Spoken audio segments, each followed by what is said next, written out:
A very good afternoon to one and all. We have such a eminent personality who is down to earth, Professor Dr. Milind Wagh sir. He is a professor of pharmaceutics and vice principal Maratha Vidya Prasarak College of Pharmacy Nashik, Maharashtra.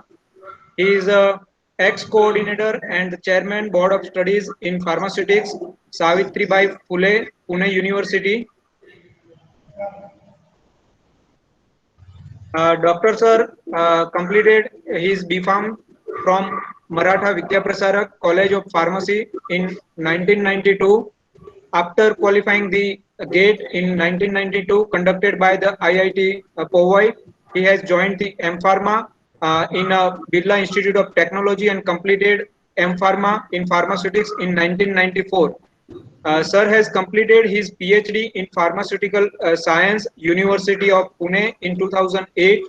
Sir has started his career with the Blue Cross Laboratory as a R&D officer in its formulation department. Dr. Milind Wagh sir joined academic as a lecturer in November 1995 in a MVP College of Pharmacy and was promoted as a assistant professor, associate professor in 2003 and as a professor in January 2015. Sir has guided 16 M Pharma students as well as 3 PhD students and 8 students currently pursuing PhD under his guidance. Sir has in his credit there are the 4 Indian patents and sir has published 50 research paper in various UGC and Scopus listed journal. Sir has published 5 books. He has delivered several lecture and presentation in UGC, AICT and university sponsored seminar and workshop and the refresher course. He has secured research grant more than 50 lakhs from various funding agency like DST, AICT and Pune University. Dr. Milind Wagh was coordinator and chairman board of study in pharmaceutics of Savitribai Phule Pune University. He is member of board of studies pharmaceutics since 2005 till date. He was member of research and review committee that approved PhD research proposal, appointed examiner for the UG and PG university exam and unfair mean committees that deals with the malpractice in a examination of Savitribai Phule Pune University. At present, he is a member of Faculty of Science and Technology of Savitribai Phule Pune University. He was member of Senate of University of Pune since 2010 to 2015. He has been a member of various university and DT Director of Technical Education Committee for selection of staff as well as grant of approval to the college. As a chief editor of career publication, he published a quality reference and textbook for the pharmacy students of reputed authors across the India. Sir is a member of various professional body like as the Indian Pharmaceutical Society known as the IPA, Association of Pharmaceutical Teachers of India known as the APTI. He is the secretary of Indian Pharmaceutical Society Association Nashik local branch since 2010. He was member of Committee State Pharmacy Council for designing module for continuous education program which is known as the CEP for registered pharmacist and is a resource person for this CEP. Sir has not only contributed academically but socially he is very active. He is the state secretary of Shikshan Bazarikaran Virodhi Manch and National Executive Council member of All India Forum for Right to Education. He was state coordinator of Mumbai Corporation School Privatization Virodhi Abhiyan. He has filed a public litigation in Mumbai High Court for centralization of M.Pharm admission process in Maharashtra as well as fee fixation of M.Pharm course by the Shikshan Shulk Samiti.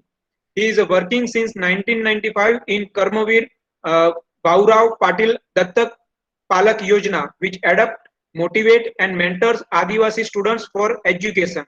His article on various issues related with the education are frequently published in Lok Satta Maharashtra Times, Lokmat, Sakal and DNA.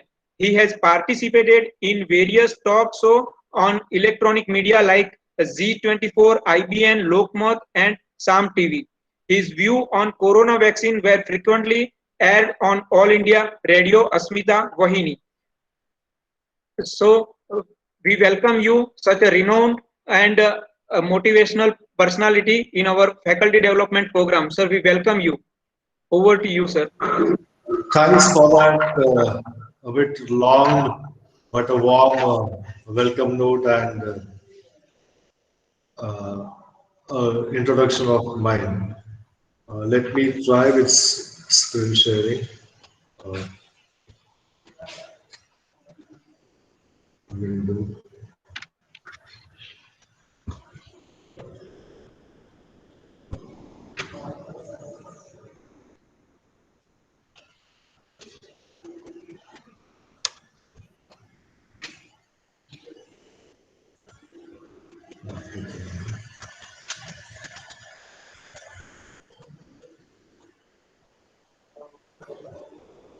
Okay, my screen, everyone is able to see my screen? Sir, screen is visible but not in a full mode. Full mode. Full mode, you are saying? PowerPoint presentation mode.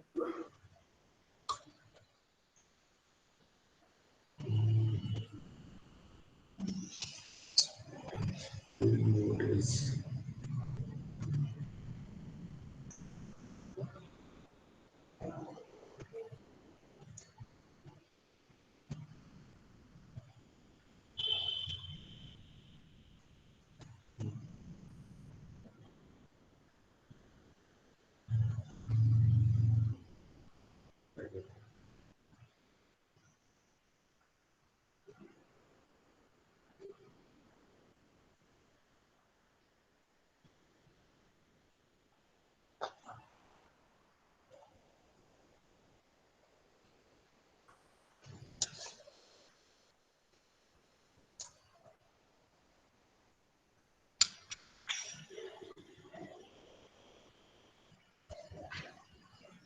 I think the full screen is like, Yes, yes, sir, it is visible. okay. So should I start with this or you would like to have some other setup? Sir, you can start, sir. Okay. But I am not able to see you people in gallery.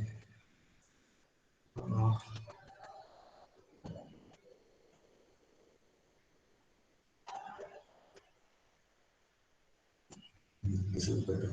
Sir, in Meet, when you going to share the screen, that time only you are able to see the only PowerPoint presentation, not like Zoom. Okay. Fine. Now, like the screen is, you can see the screen. Yes, sir, it is visible. Okay, fine.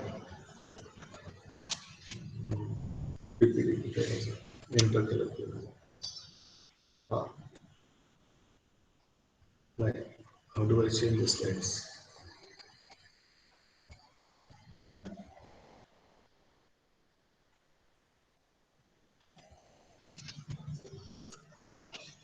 Okay, fine. Uh, a very warm good afternoon to all. It's a post-lunch session, and post-lunch sessions are always challenging. The talk assigned to me is critical analytical thinking in teaching learning process. Uh, every one of us is missing offline teaching learning, and the same is over here. My just request to the host is, if I'm not audible or if there is some problem with the sharing, please let me know. Okay, sir. Okay, sir. Okay, fine. Let me start with this. Basically, like today, I'm just sharing with you my experience of critical analytical thinking and teaching learning process. I, as a teacher, like whatever the journey that I had as a student and as a teacher, every one of us evolve. Like when we join teaching in the beginning, we are more influenced by the teachers who have taught us. Then some are our favorite teachers and we adopt their style of teaching. And then we continue to teach the way we used to learn. I'm saying that it's a very integrated, dynamic process, playing at conscious as well as at subconscious levels. But then, as you grow up as a teacher, for example, like I joined teaching in 1995 and this is 2021, we don't remain the same kind of teacher as we were in the beginning. A lot of changes take place, some negative and some positive. As young teachers, we are more enthusiastic, we have got a lot of energy, and as we grow, perhaps that energy at some stage, perhaps it goes down. But once you enter into the class, energy is again not a barrier. But there are some things, the teaching style also changes, and then you become more of a catalyst, more of helping the students to learn by himself. And at this stage, I do feel that that is the main role. Several things are changing, and in fact, this pandemic has changed so many things. They call it as disruption, and then they say that a new normal will come into existence. But it's not just the pandemic. In fact, there has been what we call as explosion of information. And if I remember, go back to my college days, somewhere in 1988 to 1992 when I graduated and then followed by post-graduation. I remember like the teacher was, we had excellent teachers, wonderful teachers. But then the role of the teacher at that frame of time, apart from encouraging us and making us good learner, was to give information. That was the rule. And today, and in fact, when we were taught physical pharmacy in our library, hardly there used to be 2 or 3 Martin. And if you now come to our library, you will find that there are 30, 35, 50 copies of a book like Martin. And in this pandemic, like you did not go to the library, you have a soft copy of Martin with you. What the point that I am saying is, the role of a teacher as giving information was there in the 90s, and today as we are there in 2020, post 2020, that role has diminished to a great extent. And pandemic, I think, has given a blow to it. You want the material that is available. You don't want to listen to me as a lecturer? No problem. There are so many other lectures available on YouTube and the students can go over there. So things have changed.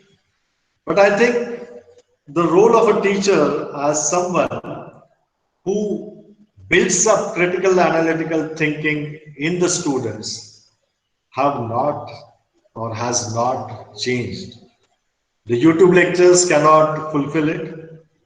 The soft copies, PDFs available on the net will not fulfill it, and the books will not fulfill it. It is your interaction with the student and the live process where you just interact with them in the teaching, whereby you enhance their analytical skills. So I think that is the main role. Now, like, are we conscious in our mind and in our style of teaching when we go for this kind of teaching in the classroom?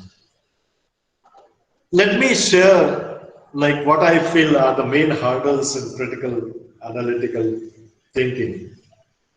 You may agree, you may disagree. In fact, I would welcome if someone who wants to disagree with what I am saying.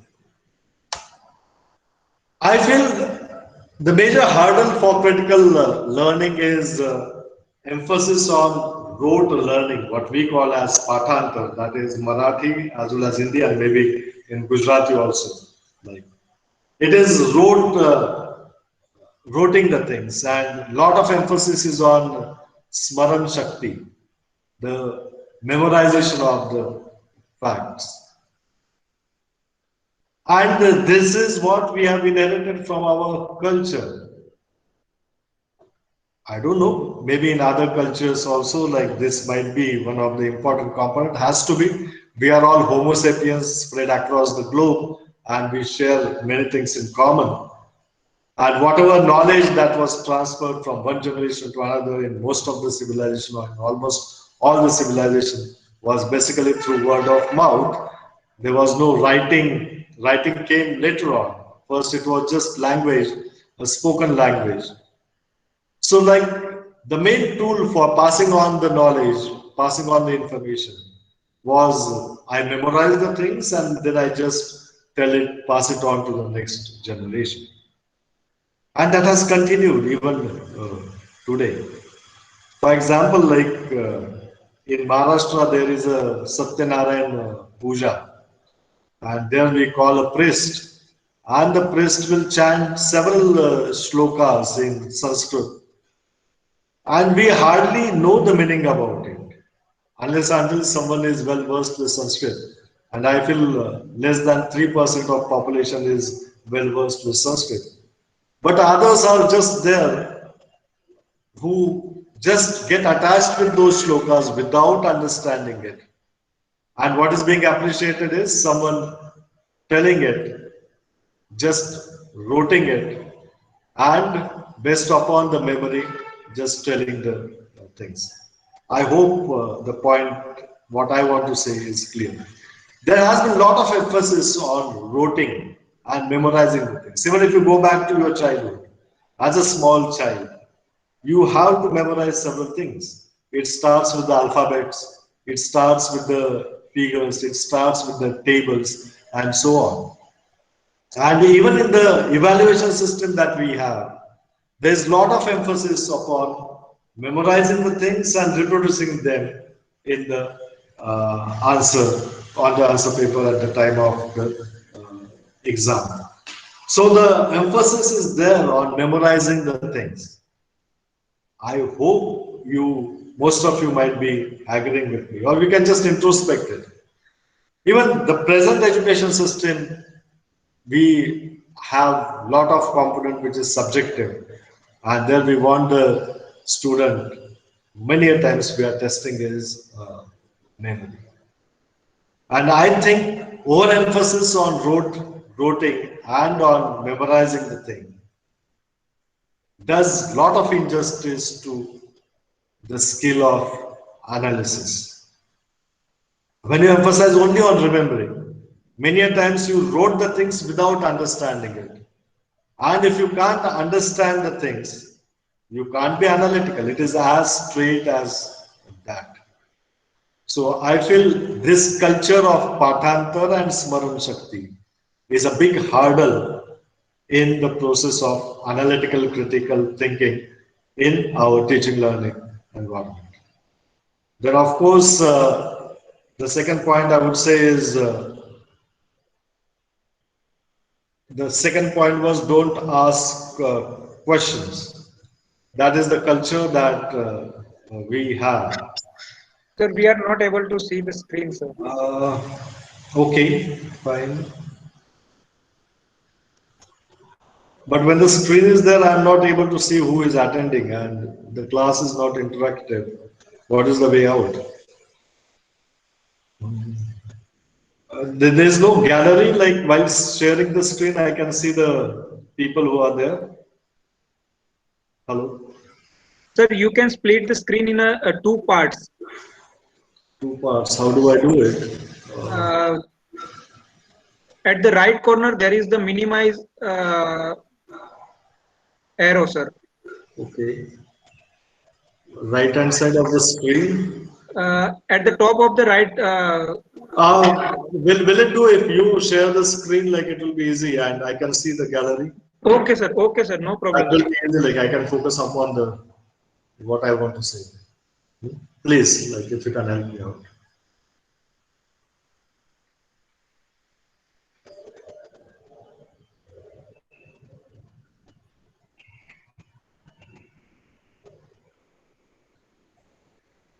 Okay, is that okay?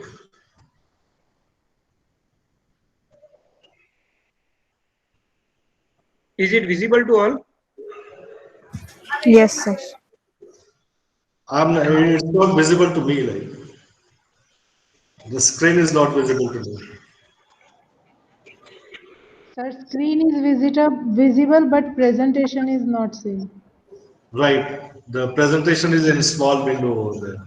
Yes, sir. It is multiple window open in this. Yeah, multiple window opened.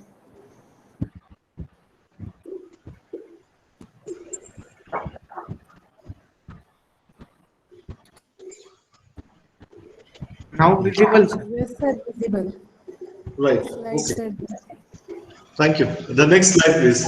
The previous one. Right. Okay. Thank you. So, like here we are. Like the first thing I said is Patantan and Smaran Shakti, rote memory. This is what I'm saying. I would just like someone to join me over here. Can I ask Hital Solanki, like, can you Yes, sir. participate in this? What do you feel like if I say that our whole learning is based upon majority on roting the things and emphasis on memory? What is your opinion? Yes, sir. Our exam pattern is like that student have to mug up the things rather than learning. They are more pressurized to remember the things rather than the understanding it properly. I hope that, thank you, Hital, for that. I hope most of you will be on this, but like why I'm emphasizing is this is a part of our culture, and it will need conscious efforts on our part to break this. So that is the first part. Like if you want to encourage critical analytical thinking in students, you will have to be subconsciously, consciously aware that we have grown up with a lot of emphasis on rote memory and memorization. So please try to break it. The half the job will be done. The second thing I feel is there is a culture uh, around us which says that don't ask any questions. Sawal mat pucho. And when you have that kind of a culture, critical analytical thinking can never be encouraged.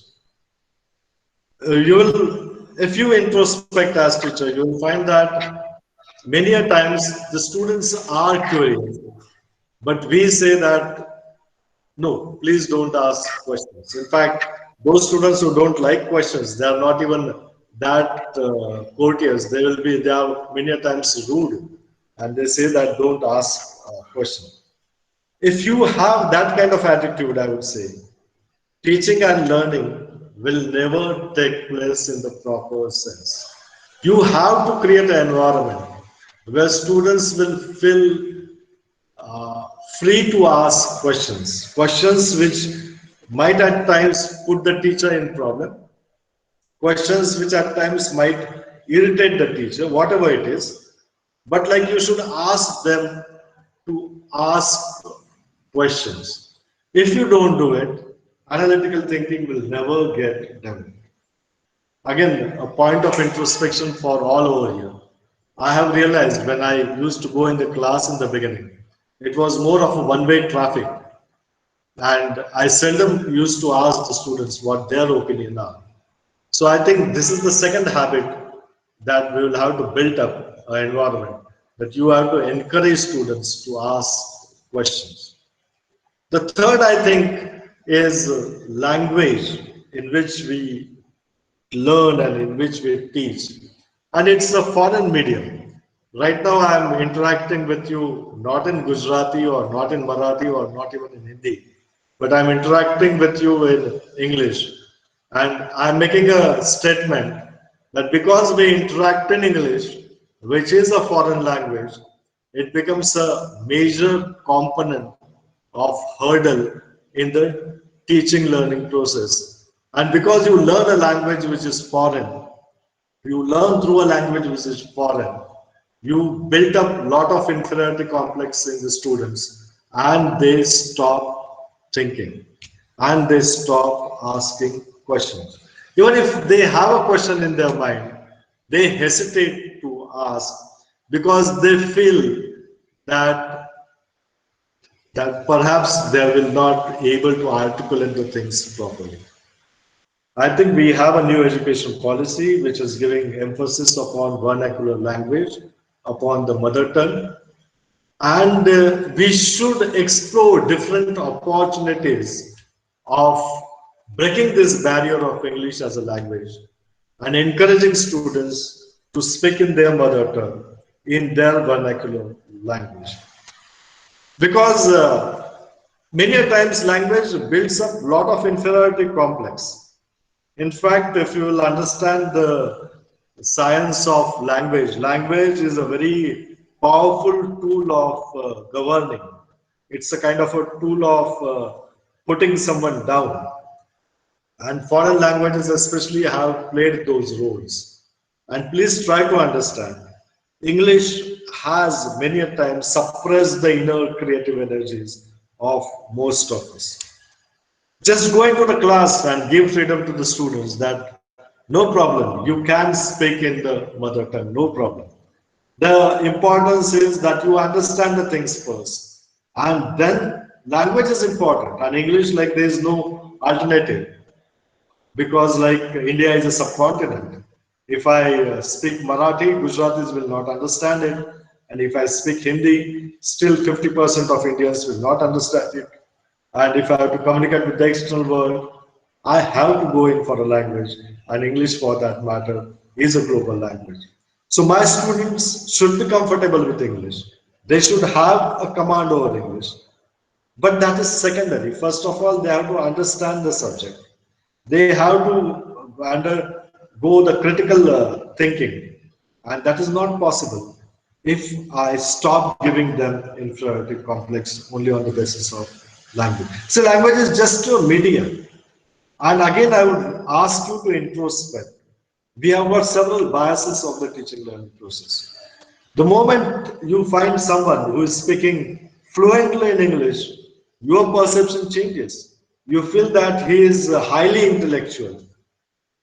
You start thinking, ye to bahut bada vidwan hai. And if someone is not able to speak in English, your mind says that nahi yaar, isko अंग्रेजी nahi aati. Iska matlab ye hai ki he doesn't have the knowledge. And that is false. That is not true. So like, what we have to do is encourage the students to first understand. And in that process of understanding, if one has to use mother tongue, don't hesitate to use mother tongue. Don't hesitate to use vernacular language. See, there are certain false notions that are built up. We say that our students should be good communicators. And then even in NBA and NAC, you will have that criteria, whether they are good communicators. And then we say that they have to communicate. And then we have reduced communication to just speaking in English, which is totally wrong. I am saying that the emphasis just on speaking English is not communication. Even if someone, suppose I go to Africa and there is some African language over there, which I don't know. Do you mean to say that I can't communicate? I will communicate. For that communication, I need to be confident. Even my body will start speaking. That is what we call as body language. And basically, whether it is a body language or any other language in which you speak, you need to be confident. That is the prime requisite. So if you want to make your students good communicator, you will have to give them this spelling that, first of all, you understand and speak in whatever language you want, you speak. English is secondary. Gradually, you will start speaking in English. That's fine. Are we doing it? I feel there are a lot of biases within us. Let me confess that when I joined teaching in the beginning, I had a lot of emphasis that I will speak only in English in the class. But now, like when I stand in a classroom, and ours is a granted college, we have got students of good merit. But even in that class, maybe like 20, 30, 40% at times, I speak in Marathi and Hindi in order to explain the things. In this lockdown, I was involved with the study of my nephew, and he went online, and the kids are smart. He is in 10th standard. And then I came across Baiju, and Baiju is a wonderful platform of communication. It might have certain shortfalls, but nevertheless, it's very wonderful thing. He's an English medium, an international school, the labeling is. But then I was just observing, and I observed that many a times he goes in for a Hindi YouTube uh, kind of version of a particular subject. He's more comfortable, even though he's studying in English, he's more comfortable when the teacher explains something in Hindi or in Marathi. So, like, I think no harm. Understanding the concepts is important. And so, this is one barrier I feel is very important that we should break it. Mind you, I am not saying that English is not important. I am saying English is important. Your students have to be good communicator because they will be working across India. India is a subcontinent with different regional languages. And the only language at present which joins the different states is English. So your students have to be good communicator in English. They will have to interact with the outside world. They have to do it in English. But before that, if they are not able to speak in English, first let them speak in their language. Let them understand in their language. And then they can move on to English. In fact, there are many linguists who say that if you have got a good command over your mother tongue, if you learn one language properly, learning the second language is not at all a problem. So, like, I think the third part is very important for analytical thinking. Removing the barrier of language, removing the barrier of that inferiority complex that our system gives if someone is not able to know the English. Because with inferiority complex, there is a big hurdle in the teaching learning process. You stop thinking, and when you stop thinking, you stop thinking analytically. So I think that is one point I'm emphasizing over here. Someone is, Dr. Sarita Sharma is saying that I'm not audible. But is that the problem with Dr. Sharma or with others also? Hello? Am I audible? Yes, sir, you are audible, sir. Fine, fine. Yes, audible, sir. So the fourth point I was saying was inferiority complex. Language builds the inferiority complex. Okay, that is just one aspect. There are so many things that build up inferiority complex amongst ourselves. And if you feel inferior in any given setup, you also stop thinking. You just stop being critically and analytical in your approach. So look out, what are the inferiority factors which you built up in the environment? Normally as a teacher, like, we concentrate upon those students who have got good academic record. Let us confess, we have that bias. Right from the school days, even if I remember my school days right from first standard, the topper in the class was always appreciated. And the one who was below in the rank was always looked down upon. Ye baat galat hai. See, let us understand, we have a system of evaluation which evaluates someone, but that system has a bias. Someone who can memorize the things, can write well, has got a beautiful handwriting, can keep awake one night before the exam, scores more marks. What about the others? Are they not good learners? Don't they have some other skills which your exam system is not able to measure? And you will find that no, they have got a lot of skills. Let us go practically. Like, if I go back to my class of B Farm 1988 to 1992, and if I look at how many of them and what are they doing right now, I can find out that there are several plant managers and the students reaching to the level of director of production and marketing vice president. And they were also the backbenchers in the class. How do you correlate it? They had different capacities, and those capacities were important when they actually built up the career. They contributed to the profession, to the organization, based upon those skills.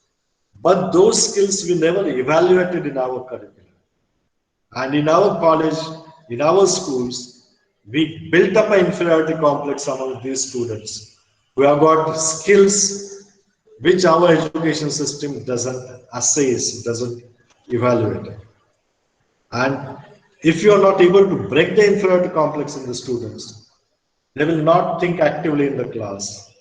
They will not be critical, analytical thinkers. So these are a few points I would say, which I as a teacher in my journey has felt are hurdles in critical, analytical thinking. If someone is disagreeing with me, I will be more than happy to listen to his or her thoughts. Let me go to Tushar Patel.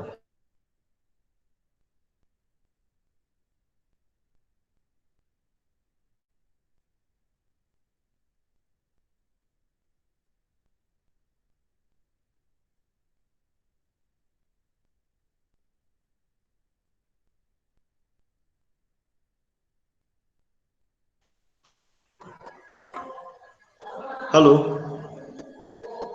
Hello. Yes, sir, you are audible, sir. Tushar Patel is not responding. I don't know. This is the problem with online platforms. Uh, Kolekar sir, Kolekar sir, can you contribute to what we are discussing on? Kolekar sir. Okay, anyway, like I don't know whether people have switched off. That is a big problem with online teaching. Anyway, so I feel these were the main. Pardon? Hello, Mr. Utpal Devnath, Yes, sir. Yes, sir. can you contribute like whatever I have been saying? Do you agree? Can you share some experience of yours on this? Yes, sir. I am very helpful this your lecture. No, no, no. I'm yet to finish it. Whatever the points I have said, what is your opinion on this?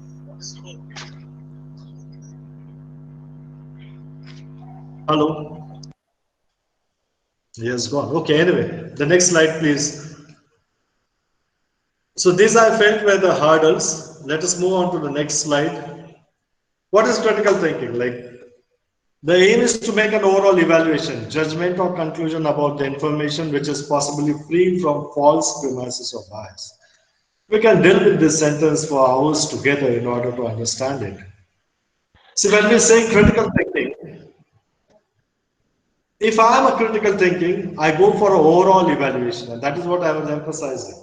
Just memorizing the things is not important. A student just scoring in the exam is not important. I have to look at his overall performance. Maybe like he is good in the lab, maybe he has got other skills, whatever, and whether he is able to see the things in the entirety. The next is judgment or conclusion about the information. So if I am a critical thinker, I do judge the things. I just don't memorize the things. I judge the things.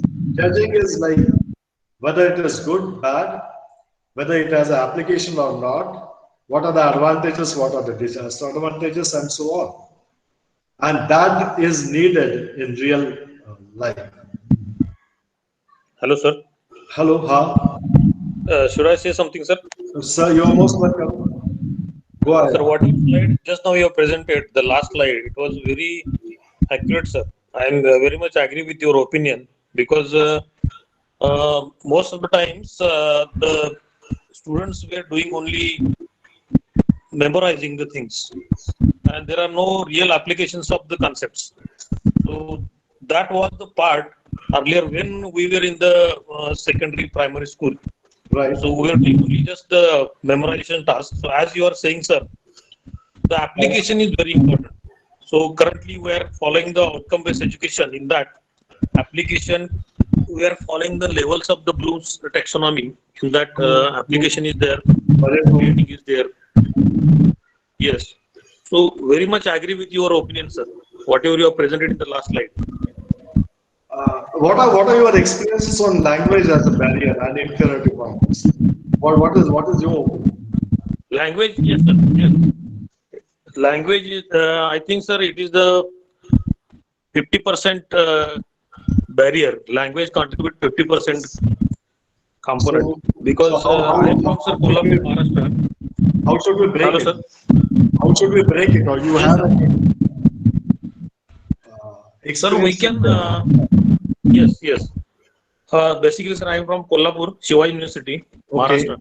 Okay. So most of the students, those which are coming to our colleges, are from rural background. True. Very So true. there is a great yes problem of the English proficiency or communication. Right. So when the students are not getting the concepts, we can explain them in our mother tongue. No problem. Only But thing is that we are not that open for it. How yes, about like one of like phase one principle over here? I mean, which he one? just one month back he said, "Sir, can we have a bilingual book for diploma students?" And I'm putting a loud thinking over here. What will happen if you come out with a bilingual study material for diploma students? Very much useful, sir. But then If why we we have not tried it? Why we have not tried it so long? now, sir, AICT is thinking about this, sir. The courses in the mother tongue. Exactly. So like, but then ये हम पहले क्यों नहीं सोचे? Sir, because of sir, English is the language which is worldwide accepted. There were some misconceptions in our education. Some assumptions were there. Now we are sir getting the things actually. English still continues to be the major language, Yes, and your yes, sir. students have to capture it, but not at the cost of building up inferiority complex in the students. Yes, exactly, sir. So Exactly. this is one idea like has come is bilingual things. Okay, thank you, Chetan Avti, sir. Thank you. Thank you very much. Thank you. Others can also join in. Like we as teachers should continue to share and exchange our experiences rather than being too theoretical. Good So afternoon, moving sir. further, I am saying Sridhar Kumar wants to. Yes, sir, you can join. Yes, sir. Good afternoon, sir. First of all, very nice session and a very open session, I could say. Just you told about the language teaching. Even I believe in multilingual teaching and I follow also that. And it is very effective to understand the concepts and the matter, the subject related matter very easily and very accurately, to be frank. But sometimes I'm facing one barrier, actually not by me, but by the students. But when we use this multilingual methods for teaching Right. the students, they get stick to the regional languages only, and they don't go for the development in English and the language which are accepted. Even though it is, even I am of the opinion that knowing English is not the certification of the smartness or the intelligence, but they also accept that English is widely accepted, and in the career they have to follow the English. And sometimes I have seen some students, when we use multilingual teaching, they get stick to their regional language only. Exactly. Like here is the point. Here is the point which you have brought in wonderfully well. So like let us first of all understand that when it comes to understanding, when it comes to thinking, it is our in mother tongue, and that has to be encouraged. But language is to communicate, and these days communication is not just in your Totally district, agree. in your state. It is a global communication, and it has to be in a standard format. Okay. Yes, So like the journey has to be towards definitely. more formal communication, and that too in English communication. And Sridhar Kumar sir is right in pointing out, when you encourage students to speak in their language, in vernacular language, in their mother tongue, they are comfortable with it, and then they give up learning English. That is the problem that he has brought over here. Uh, how many of you agree and disagree with this? It's very interesting. Totally agree, sir. Okay. Saujani Naik, madam, what do you want to say? Sir, I agree with this point also. So what is the way out then? You know, like let me share with you one experience in Nashik. I am in Nashik, Maharashtra. And in Nashik, like we have got a very good school, Marathi medium school, called as Anand Niketan. And anyone who wants to start a good school starts it in the mother tongue. So it's a Marathi medium school. And he is no more. Mr. Arun Thakur was his name. Or in Kolhapur, like we had Leelatai Patil, who experimented with education. Unfortunately, those kind of experiments are not there in higher education. Now, this Anand Niketan, they teach in English, they teach in Marathi. Medium of instruction is Marathi, primary and secondary. But they have taken conscious efforts to teach English as one of the language in the students. And the results and outcomes are wonderful. So, Sarojani Naik Madam and Sridhar Kumar Sir, I would say that in our curriculum, we don't teach English as a language to the students. Should we do that? Now, the moment it comes, I remember that was long back in APTI Udaipur, like maybe somewhere in 97, 98 something. I had put one poster presentation. I was very young at that time. And that was like the students teaching in vernacular medium, how they find it difficult to cope up with the English medium instructions. And I had said over there that as pharmacy teachers, we should take care of English as a language. And then a senior person came over there and he said, "अरे ये क्या बोल रहे हैं? ये क्या pharmacy teacher का job है अंग्रेजी सिखाना?" Then, but I decided with it. See, language is important, like, and if you are teaching one language, which is a tool in understanding, I think our education system, higher education system, should focus even upon building the linguistic skill. Why not have one small module in English as a language, which can be a credit course? Yes, sir. Totally agree. And I would like to share one thing here. In my college, in our BLD SSM College of Pharmacy, which is in Vijaypur, which is a district, border district. It is neighbor to Solapur district of Maharashtra state. Right. And we have the language laboratory also in our college.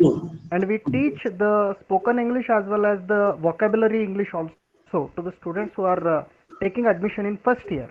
And mainly the students who have studied in their mother tongue, in the regional language, are focused more in this course action. So then can we say that there are ways out? Like I encourage students to think and express. Doesn't matter if you speak in your vernacular language. It's the first stage.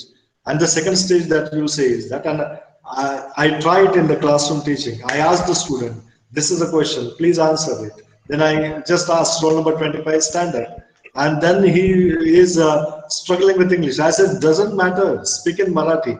And then he speaks in Marathi. And then I just say, now whatever you have spoken in Marathi, please try to speak in English. And he makes an attempt and he's successful in it. See, the chronology is important. The sequence is important. I am first asking him to speak.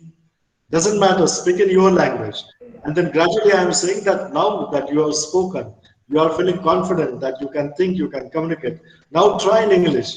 And then in the beginning, he has inhibitions, and later on those inhibitions go. And he becomes a fluent speaker in English after a certain period of time. So they go hand in hand. When I say that encourage vernacular, if my emphasis is on communication, and if I am very clear in my mind that my students also have to be good in English, things can be tried out. This is what I am saying.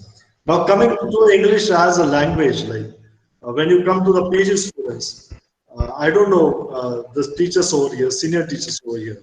One of the biggest problem with the students is they are not able to write properly in English.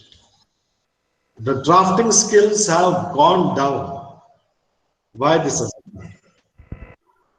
This is again related to, see, like I'm driving one point to you, like I can be a good communicator provided I have got analytical thinking in me.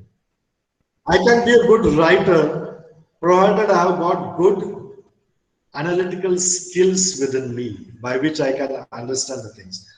Most of you might have gone and evaluated the MPharm thesis, and some of you might have evaluated the PhD thesis also. And one important part of that is literature survey. And I think a lot of work needs to be done. I mean, I had one PhD student, and I had sent that in Pune University, we have to send one copy of that abroad. And one I had sent it to, she was Dr. Sarunke from UK. And she wrote a wonderful report. And she said over there that literature survey should not be of this way. It has to focus upon the research gap. It is not just like what X said and what Y said and what Z said. It has to be in your own words, what X has said and what does it, and whether Y was in agreement with it, and whether Z something, and whether there is some research gap on which I will be doing my research. Most of the PhD thesis lack it. Most of the PG thesis lack it. We don't encourage on this line. This is what I am saying. Literature survey is more like collecting the facts and just putting them together. We don't analyze. We don't judge upon it. We don't arrive at any conclusion. And this is not just PG, like, what about undergraduate? We have got a wonderful thing called a journal writing. And that is the most ignored of all. Students just copy the things in journal writing. And that, वहाँ पे मुझे लगता है कि सबसे ज़्यादा बुराई वहाँ पे होती है, when you ask them to copy the things without understanding. Can't we do it like, don't write 10 pages of journal. Even 2 pages will do, but write it in your own language. In fact, I sometimes give an assignment to my undergraduate student. कि आप अंग्रेजी में ये para लिखना ही नहीं आप. You write it in Marathi. And then when they have to write it in Marathi, they can't write without understanding. Try it out. I'm not encouraging them to write everything in Marathi, but I'm saying like conclusion part, you first write in Marathi and then you write in English. And I have seen that when I ask them to write in English, Marathi, they just don't write anything without understanding. They think, they write, they are judgmental. They come to certain conclusions. And that is what I think analytical writing is all about. Journal writing is one thing, like, see, like our course is heavily loaded with laboratories. And this is now what, I don't know what your experiences are, but I have got tired and there's a fatigue of this online teaching. Theory part is not a problem, but practicals, like, we can't do anything. It's all right to give demos and all, but that is not there. Students, I can't see them writing the journals. Of course, there are ways by which you can make them write. But then the point is, journal writing is such a wonderful thing. If it is done creatively, a lot of things will take place. Like, see, we are all part of society and we should be ashamed of something. I am in Maharashtra and this is true for other states also. The COVID data is highly manipulated data. The reporting of deaths has not been transparent. ये क्यों होता है? We have that tendency of suppressing the facts. Why suppress them? Let them come forward. And this is something right from the journal, we can do it. Yeah, ऐसा क्यों होता है कि journals at the end of the experiment we should get positive results? Science, it never happens like that. And in your lab conditions, it will never happen like that. आपके पास chemicals भी कहाँ थे of good standards? Every time you don't have it. So give the freedom to the students that whatever they get, if it is the right result, no problem. If it is the wrong result, welcome. You can analyze the wrong results more properly, and while analyzing, you can think more properly. In one of my PG thesis, like I'm a physics person. Now there is a fixed pattern of writing thesis, and they want to give stars, like kuch kaad QBD laga do, and similarly, like if there is a drug and excipient, DSC nikal do or laga do. But has the student mastered the art of interpreting DSC? They haven't. And as teacher also, most of the times we don't have that much of time to go through critical. My next student will ये thesis दिया.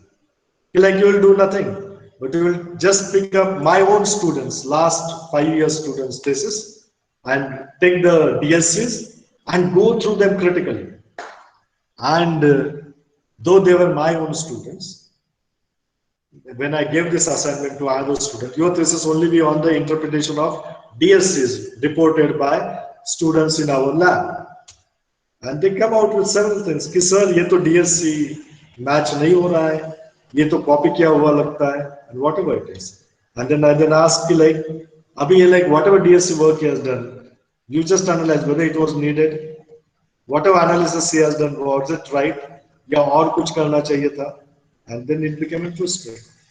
I think if you want to develop critical analytical thinking, please discourage students from copying. Discourage them from this notion that every time you work in the lab, you will get positive results. Encourage them to accept negative results. Be happy with negative results because they give you an opportunity to analyze. If we can ensure that, I think your students can do very well. Literature survey, theory part writing. Encourage the critical analytical thinking, and that is all about judgment or conclusion about the information which is possibly free from false premises or biases. There are a lot of false premises and biases in our approach, and even in scientific studies like pharmacy. Every time you take a herbal plant, उसको positive result आना चाहिए, बिल्कुल नहीं, लेकिन आते हैं. Every time the results need not be what you expect. Can you do that? If you are able to do it for your undergraduate, postgraduate, and PhD students, the students will become more critical thinker, and the output will be tremendous. Let us go to the next slide, please. The next slide. Okay.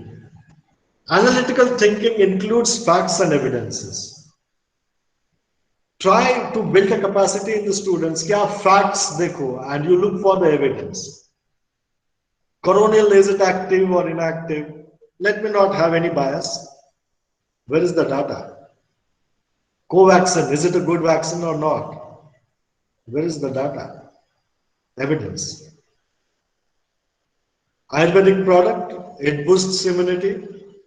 Well, true, but give the evidence. So like critical analytical thinking can't shy away, can't ignore facts and evidences. And the fact is that, okay, we get good effect out of this therapy. And what about evidence? We have got a limited evidence, accept it. Say that more evidence is needed, accept it, say it. But don't give blanket statements. I think that is something, if you accept it, then only analytical thinking can be built up. That focus more upon facts and evidences in an unbiased way. In fact, I am quite active in social spheres also, and then in this pandemic, we tried several things. Now there is one talk regarding methylene blue, and some of my friends in social circles are saying like, this is very cheap and we should try. I've got my own doubts. I'm saying that show me the evidences. Then they say that how do we carry out the evidences? And I say that let us pressurize the government to collect the data and come with facts and evidences. So I think that is one thing. If you are an analytical thinker, you should not run away from facts and evidences. You should search for it. Next slide, please. Now, like checklist for teaching basic critical thinking skills. I hope the screen and the font size, everyone is able to do it.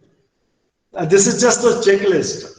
If you are a teacher who encourages critical thinking in the students, there are some questions to be asked. One is, what percentage of the time do I encourage students to explain or demonstrate what they know? See, most of the time the lecture is a one-way dialogue, a one-way monologue. It's not a dialogue, it's a monologue. It doesn't help, you know. So I explain something and then I don't stop over there. I ask my students, have you understood it? Then only I come to know whether they have understood or not. And then I ask him that, okay, this is, can you give some example of what I'm telling you? And when the student enters into that, when he tries to give an example, his understanding and his depth increases. But then we are all teachers, we have got a syllabus to be completed, and our bosses are there who says कि कितना syllabus हो गया, इतना ही हो गया. I think that is something that should be broken. To be honest, if I teach in this style, I will be never able to complete 100% syllabus. I don't know whether you agree with me or disagree with me. If this is the style of teaching, I may not be able to cover. In fact, I would say I will never be able to complete 100% syllabus. So, फिर क्या करें?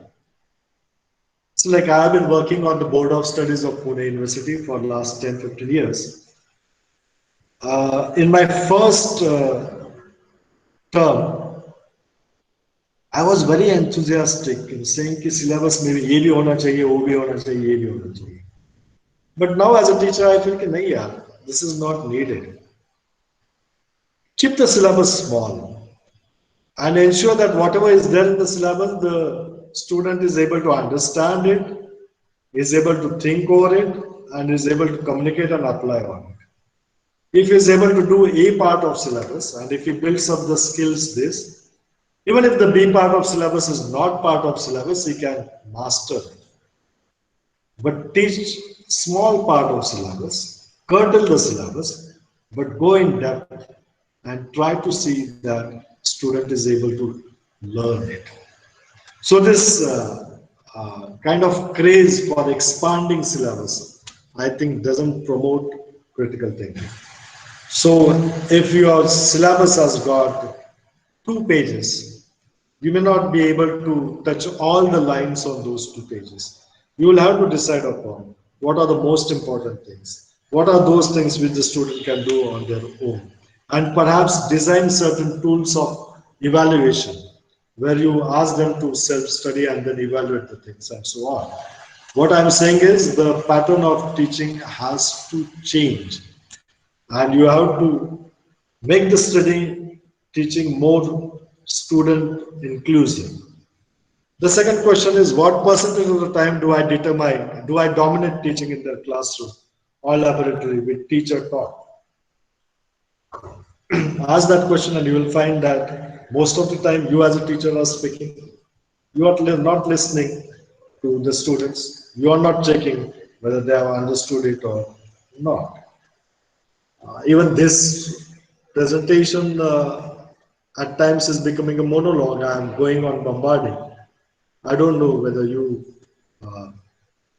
agree with me or you don't agree with me.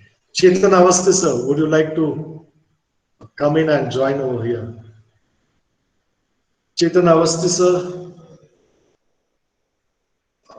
can we include a few more on the screen? This gallery can be made, I mean, some other, a list normally comes in Zoom. Here, I don't know in Google Meet how it comes. I just want someone to share your experience on this, that our teaching becomes dominant. We just keep on saying the things without making sure whether the participants have understood it. Akshata, madam, can you join in this discussion? Akshata, madam, please. Akshata, madam, my question is, our teaching is teacher dominated. It's more of a monologue. I don't know, like, whether she is there or not. Amita Patel, madam? Yes, sir. What are your opinions, madam? True, sir. That is more about the teacher-centric education system जो अपना trending चल रहा है. उसको student-centric बनाने की कोशिश तो हम करते हैं, सर, but अभी कितना student-centric बना पाते हैं, that is very. क्या hurdles है, madam, उसमें क्या hurdles आते हैं student-centric बनाने में? सर स्टूडेंट सेंट्रिक बनाने में हर्डल्स तो सर एक तो जो अपना स्टूडेंट जो टीचिंग मेथड है अपना जो ट्रेंडिंग मेथड है उसमें sir chalk and board method जो हम यूज करेंगे, ऑडियो विजुअल भी अगर हम यूज करते हैं यहाँ पे जो पीटी और उसमें, बट सर उसमें फिर भी स्टूडेंट जो इनपुट चाहिए वो नहीं मिल पाता है सर उतना। Patel madam, I have a disagreement over you. I feel chalk and board is more inclusive rather than PowerPoint presentations. I also agree sir कि चॉक एंड बोर्ड मेथड जो है वो ज्यादा वो उसमें एनर्जी एक्सचेंज ज्यादा रहता है स्टूडेंट के साथ, लैंग्वेज के साथ साथ आई टू आई कांटेक्ट, और उसमें PowerPoint presentation many a times is like, in fact, it becomes a monologue with PowerPoint presentations. Maybe like, okay, thank you, madam. Anyone else would like to contribute on this? Anyway, the third point I would say is, sir, there is a time-bound syllabus, and there are the many policy that if the teacher will do this thing, then he is eligible for the movement of their pay scale, and that all in the mind that make the hurdle, sir. Very, very true, very true. And thank you, Naitik, for bringing that point of discussion. चुप नहीं रहना चाहिए, and let us question the system. Like आप बहुत बातें कर रहे हैं, लेकिन are you taking care that all the teachers are paid a decent salary regularly? Are they paid? But then we live in a culture where Yes, don't ask the questions, and it doesn't serve any purpose. मेरा तो कहना है कि नहीं, आप पे scale भी शायद बदल दो थोड़ा बहुत इधर उधर, लेकिन रेगुलर तो सैलरीज करो. And if you're not going to discuss this on any platform, you are not a critical analytical thinker, and you can't make your students critical and analytical thinkers. Very, very, very right. In fact, that is the biggest problem. Students, teachers not paid well, not paid for months together, as I find in some of the colleges in Pune and even in Nashik, and very true in other parts of Maharashtra also. You can't imagine like what this teacher goes through. And if he is not able to live a decent life, you can't expect him to just come in the classroom and concentrate upon the things. Very rightly said. आवाज तो उठाना चाहिए, सवाल तो पूछने चाहिए, कितना impact होगा, क्या होगा, I don't know, but I know for one thing, आप चुप बैठेंगे, कुछ भी बात नहीं करेंगे, तो ये सवाल और बड़े होते जाएंगे. If you speak at least something, some change does take place. Good, thank you. Dr. Sushil Upadhyay wants to join in something. हाँ sir, बोलिए. Your mic is muted. Yeah, this is Sushil, Dr. Sushil speaking from Maharshi Markandeshwar Deemed to be University Milana Ambala. Sir, you are not belonging to state Haryana, sir. आवाज में थोड़ा ये आ रहा है. Sir, this is Sushil speaking from Haryana. हाँ बोलिए बोलिए. Maharshi Markandeshwar University. Sir, as far as the dialogue is concerned, especially it is restricted to some institute, not overall. This kind of monotonic dialogue is more common in the government institute, I suppose, in which there is some kinds of things which is not the place to be discussed, so kind. But in the private institutions, the pupils are very particular, are giving the strength to the students more than that of the teachers. Therefore, two-dimensional dialogue or polydimensional dialogue, not only two-dimensional, teacher with student, teacher with management, teacher with management, student with management, and accordingly there are several cells are also working. So right now in the present scenario, it is quite going to be changed. And the current, I suppose, NEP whatever is going to be proceed ahead in the coming days, it will give more strength to the students. And if the teacher is not so skilled accordingly, then immediately it can be walked away or can be removed out from the scenario. Might be it will be a amalgamation or integration with the management as well. But so it's our duty forgetting about everything. I'm getting your point. Forgetting about everything, it's our duty to become a polydynamic condition. Okay, okay, okay. There are some 2 or 3 points which you Yes. brought in this discussion, and thanks for it. One you said is that maybe monologue is more in the government institutes and less in the private. I have a disagreement. Like, if you look at very good institutions, they have a very good academic environment where things can be questioned, and they are many a times even from government colleges, right? मैं ज्यादा like ये कर रहा था कि एक हमारे अंदर जो एक मानसिकता रहती है ना, as a teacher we always feel कि like हम कुछ थोड़ा ऊपर है, and we then try to gain information. वो थोड़ा बदलना चाहिए. And as you said, like yeah, interactions are taking place. And the second point you said is, if the teachers will not perform well, they perhaps will not survive in the field.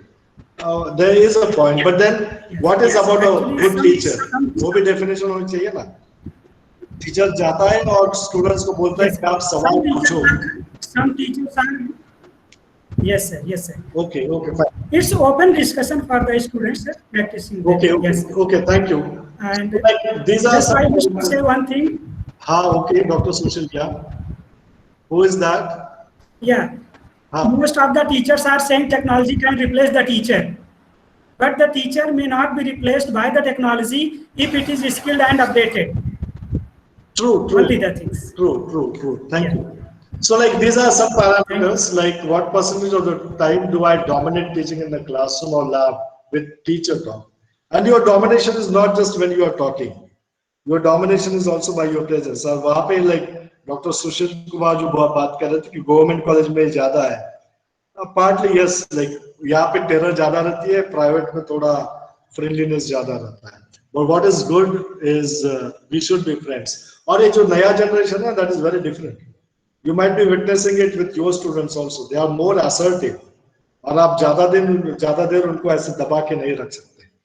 What percentage of the time do I include faculty student discussion on formulation development? So like it's not just curriculum. Like I'm a statistics person. So whenever I'm teaching, like my target should be like you are statistics, you are studying statistics, and ultimately you have to develop a formulation. And even in theory as well as practical. At the end of the lecture, if I don't take them to the link of whatever I'm teaching with formulation development, maja nahi aati hai. I hope the point is clear. If someone is from chemistry, the link with the drug discovery should be there, not just at the end of the syllabus, but with every lecture. The next slide, please. Next slide. The fourth point was, what percentage of classroom or laboratory instructional time do I devote to asking students to provide a rationale for what they think and ask them to explain how and why they know. Like this, we have been telling that sawal pucho, why, how, and what. And in the beginning, we said it like in our evaluation system also, the same thing should come. अभी ये online के इसमें like काफी सारे like almost all of us are going in for multiple choice questions. And let us be very honest, the quality of the MCQs have deteriorated like anything. And it takes a lot of efforts to draw good multiple choice questions, which focus upon the questions of what, why, and why, how, rather than just asking and testing the information of the students. What percentage of the time do I ask the question that check for student understanding? The same thing, like if you change the evaluation pattern, if you make your question papers more analytical, the students will have no other option but be analytical in their studies. What percentage of the time do I ask students to identify the cues? For example, I am a statistics person. So if I am teaching physical-chemical properties, I should be able to give the link with physical-chemical properties and say, for example, with the stability of formulation. And I should be able to arouse a curiosity amongst them. And the link between physical-chemical properties and the stability of the formulation and the final outcome in the patient's condition should be a part of my theory as well as of practical. हम लोग ये करते आए, our teachers have done it, we also do it, but now we have to do it in a more systematic, organized way. The next slide, please. What percent of time do I ask students to describe how their understanding of body system like cardiovascular? I'm just giving one example. Then what percentage of the time do I ask the students to rephrase what I have just told them? This is one point where I would like to spend some time in today's afternoon discussion. As a teacher, I have always felt that this is very important. I ask the student to rephrase what I have just told them. मराठीमध्ये like मी त्यांना म्हणतो की तुम्ही तुमच्या शब्दांमध्ये सांगा. मैं students को बोलता हूँ कि like okay this is what I have told. Now please summarize what I have told in your own words. The emphasis is on your own words, in your own words. Rephrase it. And then again there the language bias. If you can do it in English, well and good. If not, try to do it in Marathi, in Hindi, your language, and then again try it in English. See, like, this is very important. Like, as a teacher, every one of you might have realized this. When I learn something, I learn to a certain level. But when I start teaching in a classroom, then my learning increases further. ऐसे काफी सवाल है जो मैं like जब मैं पढ़ाने लगता हूँ तो वो सवाल I realize that these are the questions. So when we teach someone, we become a better learner. So you ask the student to teach amongst themselves. Peer group learning. हम लोग को ऐसा लगता है कि like whatever performance we have is because of our teaching in the classroom, but that is just a part of the story. Lot of learning in the students take place when they interact with each other, when they teach each other directly or indirectly. In MBA now we have got that mentorship, and they expect a teacher to mentor the students. I would say that why not try it in this way? Ask the PG students to mentor the UG students. Ask the final year students to mentor the first year students, and you will get wonderful results. My college has a good track record of GPAT and NIPA, and one of the reason for this is वो senior junior जो relationship रहती है ना, उससे काफी फर्क पड़ता है. What percentage of the time do I ask students questions that cause them to identify why a patient? These are like, the point is whether I ask questions which test the application of knowledge. Next slide, please. Next slide. What percentage of time do I explicitly explain to students how they will be evaluated on their formulation development skill? So I am not just interested in the theory part. It is एक suspension बनाना है, एक tablet बनानी है, emulsion बनाना है. You do it. It's an open book exam. I'm not going to dictate you the procedure. You go ahead and do it. And that works. What percentage of time do I ask students to explain the difference between a poor and excellent drug delivery system? And let them do it and then compare the formulations. A batch has produced something, B batch has produced something, compare them, which is poor, which is excellent. And there's a lot of learning in it. हम लोग practicals के बाद practicals करते जाते हैं without discussing the results of the practical. The same logic I would say कि भले आप 12, 14, 15 practicals मत करो, reduce the number of practicals, but increase the understanding of the practicals and the result and discussion component of that practical. Result and discussion is not something restricted only to PhD thesis or MPhil thesis. Every lab, every experiment that you do has a potential of discussing the results of that experiment.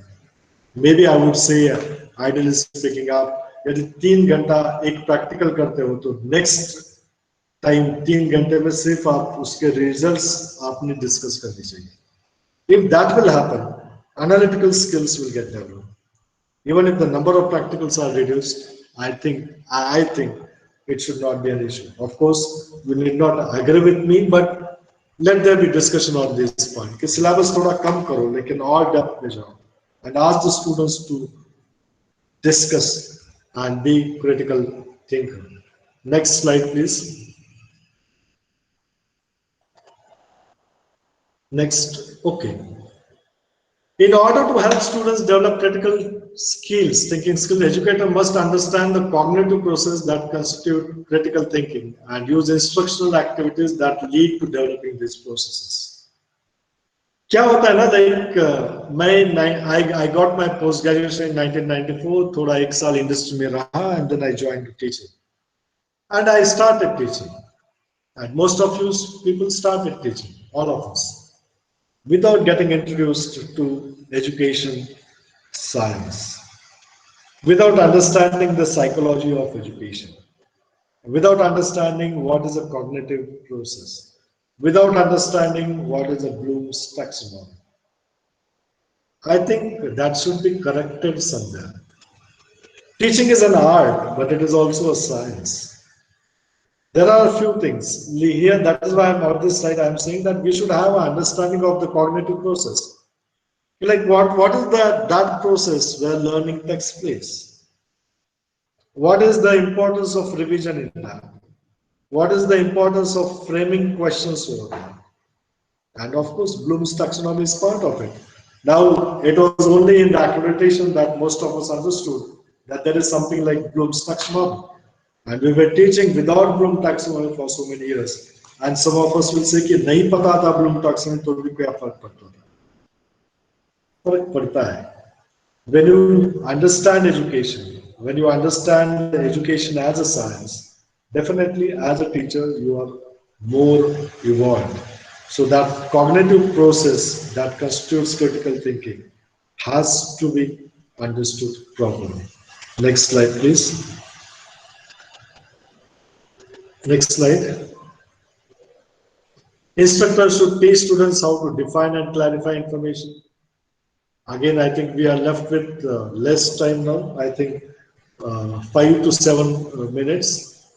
They should judge the credibility of sources. See, third point is important. जब journals लिखते हैं ना तो like you have to write the references and student just go on copying the references. और M.Pharm thesis में भी वो होता है और PhD thesis में भी कभी-कभी हो जाता है. They don't look at the credibility of sources. They don't judge the credibility of sources. Who has said it? Have they performed a scientific study? Is the data validated? Is the data scientifically rigorous? कर सकते हैं. Even in first year B.Pharm class, this can be done. Solve problems by predicting probable outcomes logically or deducing from false premises or bias. So that is like you define a problem, ask them to solve it, ask them to come out with different outcomes. They need not be the same. Probabilities can be different. And help them to overcome the false premises or biases. So this is all a process. And I don't feel it is possible to do that if you are cramming the syllabus with many practicals and with a lot of theory. Next slide, please. Critical thinkers tend to be capable of taking a position or changing a position as evidence dictates. It's both important, and I like this sentence.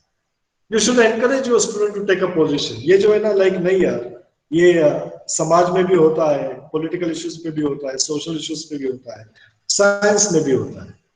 You don't train your students to take position, and you rarely train them to change position if some counter evidence emerge. I think you are getting what I am saying.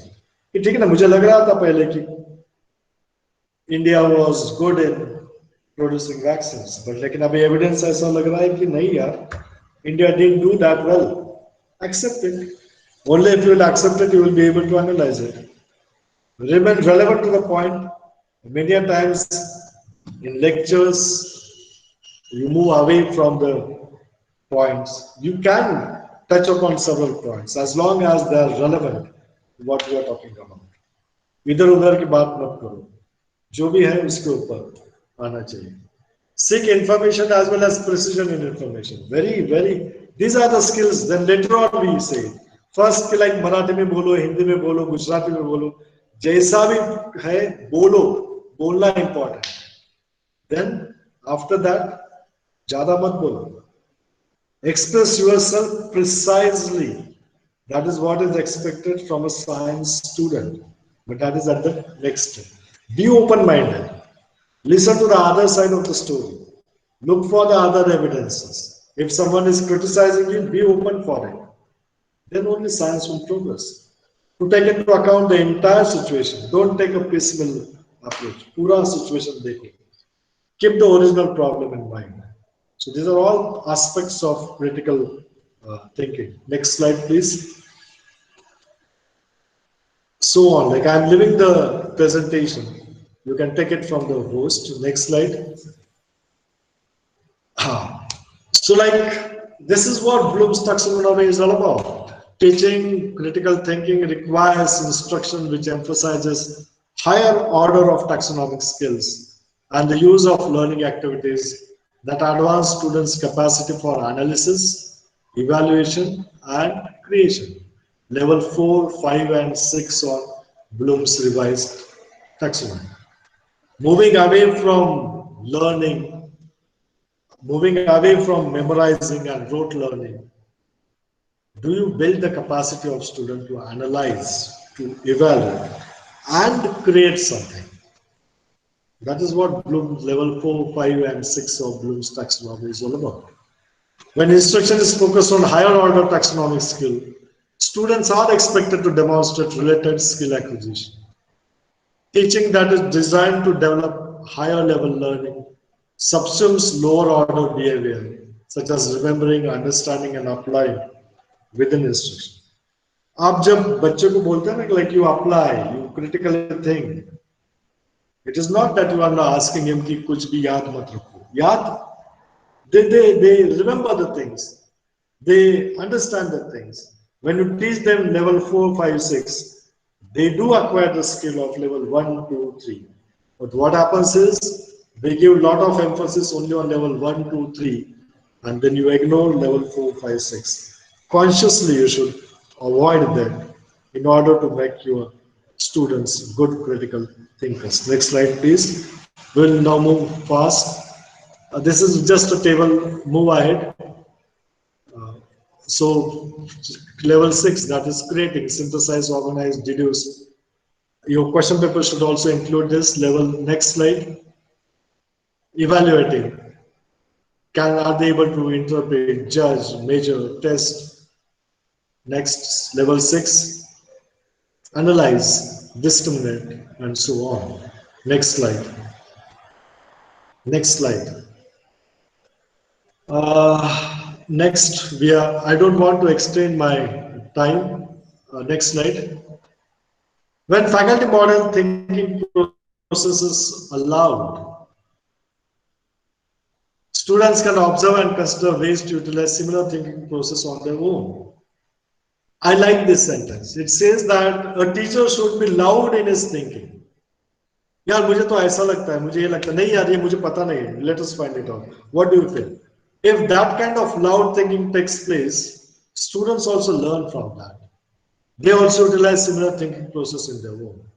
Similarly, showing students how to use the habits of critical thinking can advance the development of self-regulated learning. That is the crux of the thing. I can't keep on teaching and I just can't keep on putting information in there. I just have to make my students critical thinkers. And if I make them critical thinkers, they become good self-regulated learners.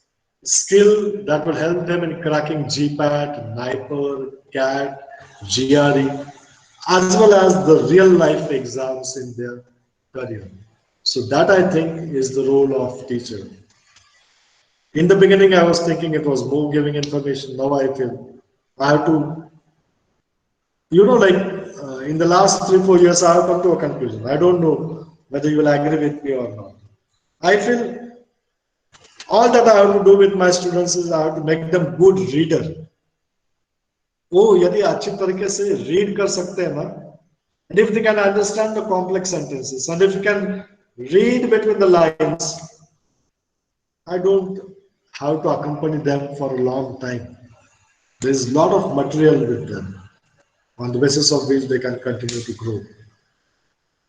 So my job as a teacher is just to make them critical reader, critical thinker to take position, to look for facts and evidences. And when new facts and evidences come, accordingly modify whatever one feels is truth.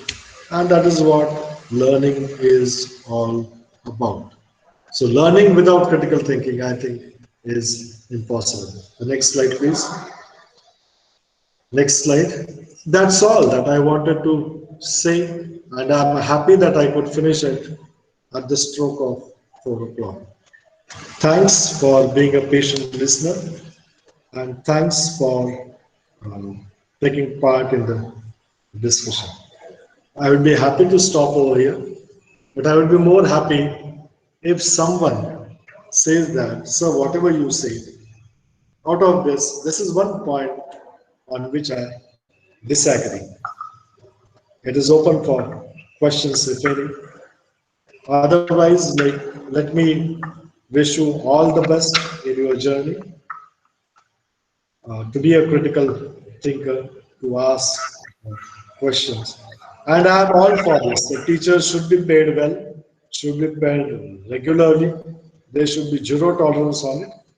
And loudly I am saying that at present, students, teachers, there is a lot of injustice being done to them. Thank you. Thanks a lot. Thank you. Now the session is open for the question and answering. If any participant has a doubt, then they can ask to the sir.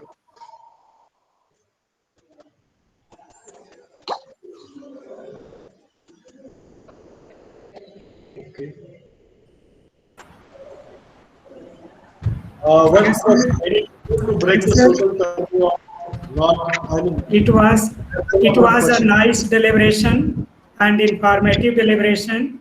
It gives us a new dimension for us, even though we have listened a number of lectures since yesterday and learned a lot. But during this discussion, by two-dimensional conversation, we have discussed and inquired many more things meanwhile during the discussion. So that I wish to say that it was illuminative and informative and joyful discussion of the today's program. Thank you, sir. Thanks a lot. Thank you. There was one question, like someone had asked, like, ये social taboos कैसे करें? I think there's only one way round. कि कोई आपको inferiority complex दे रहा है क्योंकि आपके अंग्रेजी अच्छी नहीं है. So just question him and tell him loudly, यार नहीं होगी मेरी अंग्रेजी, लेकिन तेरे से ज़्यादा ये समझ में आता है. That is one statement. And second statement is, after that, within 1 month, I can answer you in English. So that is how one breaks up. And in fact, the new education policy, I have been a critic of new education policy. उसमें से काफी चीजें मुझे पसंद नहीं है, लेकिन ये जो emphasis है on vernacular language, on mother tongue and bilingual, I do welcome it from the heart. और social topic को आप question करते रहो, that they will break. Questioning is important. That was the only one question I saw over there. Sir, I also have I actually wanted Please go opinion on something. Sir, firstly, thank you for this session. And secondly, since you're someone with so much of experience, and I've just entered the field, what I've been observing across institutions is that the teacher responsibilities have expanded to include all of these administrative works as well these days. So what are your views on it? Because I feel somewhere it really sort of interferes with your teaching roles, because you have to assign a lot of time to complete those activities. And secondly, there's too much emphasis nowadays on documenting everything. Right. What we call proof of learning, with all of these accreditation systems that have come up, ranking systems that have come up. So just your views on it. How can we really move forward in a way that actually helps us? Harshita, there are 2-3 points on which you are raising the question. The first point is what you are taking is with more administrative responsibilities, the teacher in you goes down. That was number 1 point. And the second you were talking about was increased documentation. Okay. First thing is about the administrative things. See, like, I have been involved with college administration in various capacities and even at university and all. I do partly agree with, as you become more active in administration, the teacher within you doesn't die. थोड़ा impact तो होता है. But then you have to keep the teacher in you alive. And let me tell you, with those insights of teaching, when you take part in administration, the quality of administration is entirely different. It goes to a new level. But this is at the higher level I'm talking about. You are more worried, you are just new in the field and all the things, perhaps your senior teachers are telling, ye kar lo, wo kar lo, wo kar lo. How do you look at it? I think let us be very clear that the society should expect, the staff, management should expect from the teacher. The first thing is he should teach and he should be evaluated on his teaching. I've got very different views. Like our management has made a uniform compulsory. And I feel it has wearing uniform has nothing to do with teaching. How will you evaluate the teacher? You will have to evaluate the teacher the way he teaches in the classroom, the way the students learn from him. And that's a process which any kind of learning needs leisure. Leisure is like leisure time you need it. You can't learn the things in stressful conditions. And that is a fact. Art and knowledge doesn't blossom in stressful conditions. You need some space. A teacher should be provided. It is not just 1 hour teaching. There is something that goes before that lecture. And even if it's a fully energetic lecture, after that lecture, like for another half an hour, you can't really concentrate upon something. The system has to understand this. The unfortunate part is most of the teachers themselves go to the administrative position, but they fail to understand this requirement of the teacher. This is one part. But second part, let me share with you, Harshita, is even from your students, you expect them to handle multitasks. So multitasking is part of any job, and teacher's job is not an exception to it. So like you can't say that I will be just teaching and I will not share any administrative jobs. You will have to share them, but there has to be a right proportion with primary emphasis upon teaching. In fact, this is a big debate going on in Indian society. Even for school teachers especially, even in this corona, after the primary healthcare, it was the school teachers. Janaganna bhi hoti to school teachers ke liye karte hain. So that is not the way one should look at teachers. So I agree with you. The primary role of the teacher is teaching, but multitasking is an important skill which one has to develop, not only in ourselves, but also with the students also. I hope, Harshita madam, I have answered it partly. Yes, sir. Yes, sir. Definitely shed a new perspective on it. You're right, sir. Thank you. There are some things in life which you cannot avoid. Even if you may not like multitasking, it is the need of the hour. But right from the administrator to every team member should be very clear. The teacher's first job is to teach, and teaching needs a leisure time. Teaching needs a time to think and read and then communicate. Right, sir. Thank you, sir. Thank you so much. Any other question? That was a good question.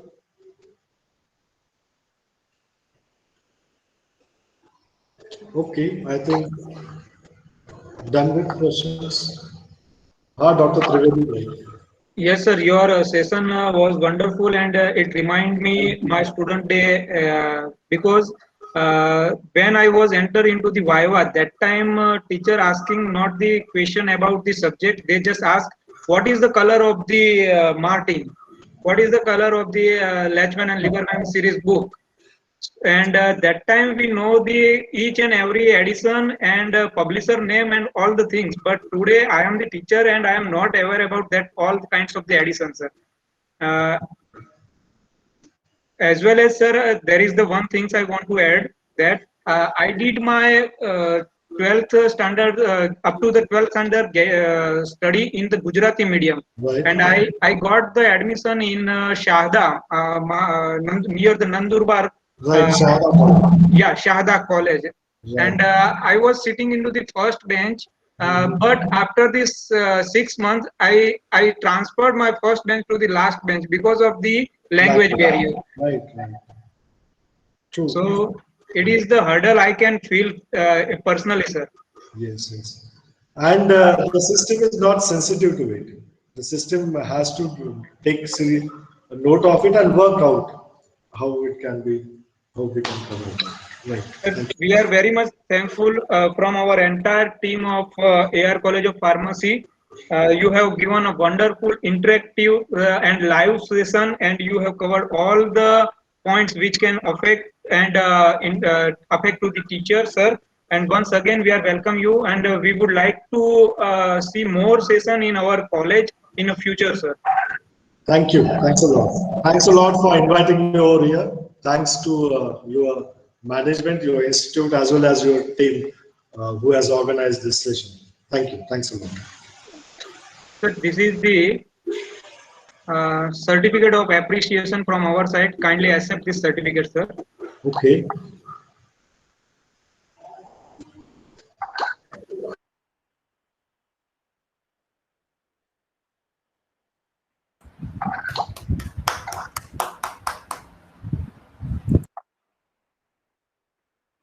So now I request to all the participants, kindly turn on your camera. We will take the snap with the sir.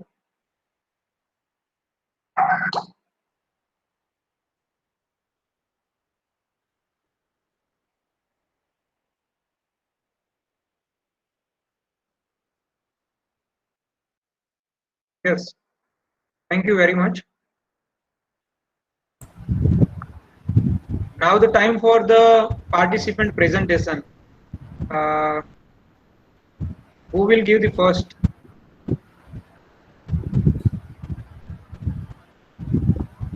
Is anybody prepared presentation about their career? We have given the some tips how to prepare the presentation. Only 2 to 3 slides. It is an interactive discussion. Dr. Sachin sir.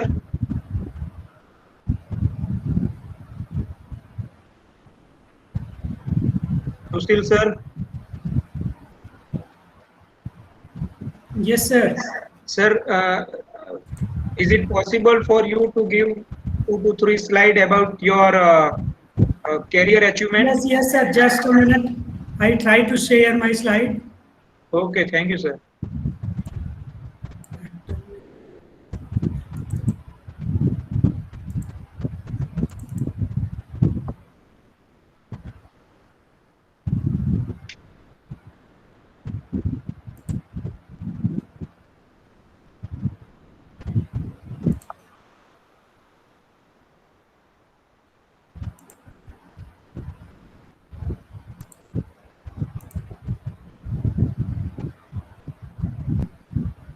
Is it visible, sir, slide? No, sir. No, sir. Yes, sir. Okay. So, good evening, one and all. Entire screen is visible, but slide is not visible for us. Yes, yes, sir. It will be visible. This is Sushil, Dr. Sushil Upadhyay, Assistant Professor, Department of Biotechnology, Maharishi Markandeya